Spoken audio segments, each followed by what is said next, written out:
வணக்கம் AstraStocksTamil viewers.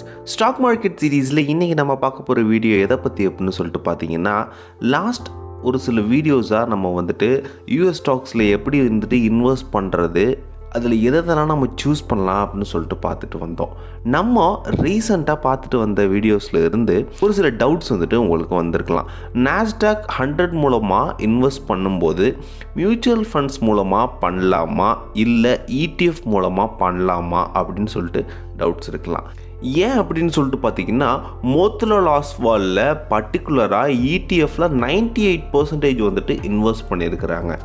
So நம்ம இந்த Nasdaq100ல் டைரெக்டாக இண்டெக்ஸில் இன்வெஸ்ட் பண்ணலாமா இல்லை மியூச்சுவல் ஃபண்ட் மூலமா இன்வெஸ்ட் பண்ணலாமா இல்லை ETFில் இன்வெஸ்ட்மெண்ட் பண்ணலாமா அப்படின்னு சொல்லிட்டு இந்த வீடியோவில் கம்ப்ளீட்டாக பார்க்கலாம்.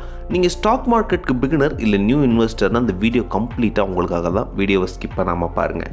வீடியோக்குள்ளே போகிறதுக்கு முன்னாடி AstraStocksTamil சேனலை சப்ஸ்கிரைப் பண்ணிக்கோங்க for the daily updates. Okay, நம்மளுக்கு இந்த யூஎஸ் ஸ்டாக்ஸில் வந்த கேள்வியில் நீங்கள் ஃபண்டில் இன்வெஸ்ட் பண்ணணுமா இல்லை ETFில் இன்வெஸ்ட் பண்ணணுமா அப்படிங்கிற கேள்விக்கு பதில் என்ன அப்படின்னு சொல்லிட்டு பார்த்தீங்கன்னா, நீங்கள் ஃபண்டில் மட்டும்தான் இன்வெஸ்ட் பண்ணணும். அதுக்கான ரீசன் என்ன அப்படின்னு சொல்லிட்டு பார்க்கும்போது நான் இப்போ உங்களுக்கு டிஸ்பிளே பண்ணுறேன்.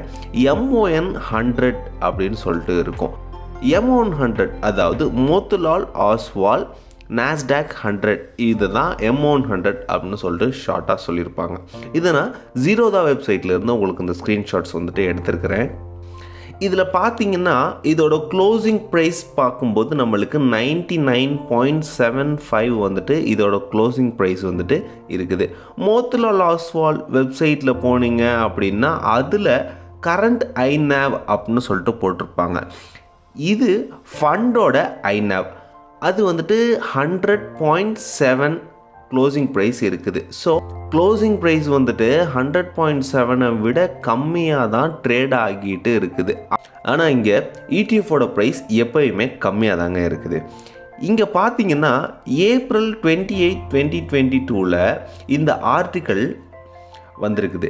இந்த ஆர்டிக்கலில் MON அதாவது மோத்திலால் ஆஸ்வால் Nasdaq100ஓட ப்ரைஸில் 1% to 18% above their NAVs இருந்திருக்குது அப்படின்னு போட்டிருக்காங்க. ஸோ INAV 100 ரூபீஸாக இருக்கிறப்போ இந்த ETFோட மதிப்பு 107, 108 அப்படின்னு சொல்லிட்டு இருந்திருக்குது. அதாவது NAVோட மதிப்பை விட ஜாஸ்தியான அமௌண்ட்டில் ட்ரேட் ஆகிட்டு இருந்திருக்குது. அதை தான் இங்கே லாஸ்ட் பேராகிராஃபில் கம்ப்ளீட்டாக சொல்லியிருக்கிறாங்க. நான் முன்னாடியே சொன்னது போல் நீங்கள் ETFில் பை பண்ணும்போது கொஞ்சம் பார்த்து தான் பை பண்ணணும். இந்த ETF வாங்குறதுக்கு INAV இருக்கும். இப்போது இந்த மோத்திலால் ஆஸ்வால் வெப்சைட்டில் INAV வேல்யூ அண்ட் ETFோட வேல்யூவும் சிமிலராக இருக்குது அப்படின்னா நீங்கள் ஓரளவு பையிங் ஆப்ஷன் அதுக்கு கொடுக்கலாம்.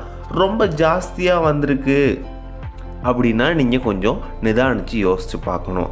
அது ETF பை பண்ணும்போது நீங்கள் லிமிட் ஆர்டர் போட்டு தான் பை பண்ணணும். இது ரொம்ப கம்பல்சரியான ரீசன்.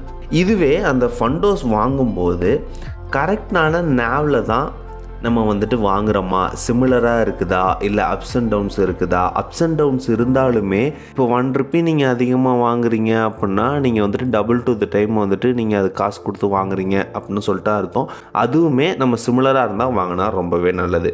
ஓகே, இப்போது மோத்திலால் ஆஸ்வாலில் எவ்வளோலேருந்து நம்ம இன்வெஸ்ட் பண்ண ஆரம்பிக்கலாம். அதாவது நீங்கள் சிப் போடும்போது monthly R weekly R 2 month once நீங்கள் சிப் போடுறது எவ்வளோலேருந்து ஆரம்பிக்கலாம்னு சொல்லிட்டு இன்னொரு வீடியோவில் கம்ப்ளீட்டாக பார்க்கலாம். சேஃபாக ட்ரேட் பண்ணுங்கள், ஹாப்பியாக ஏர்ன் பண்ணுங்கள். Have a nice day.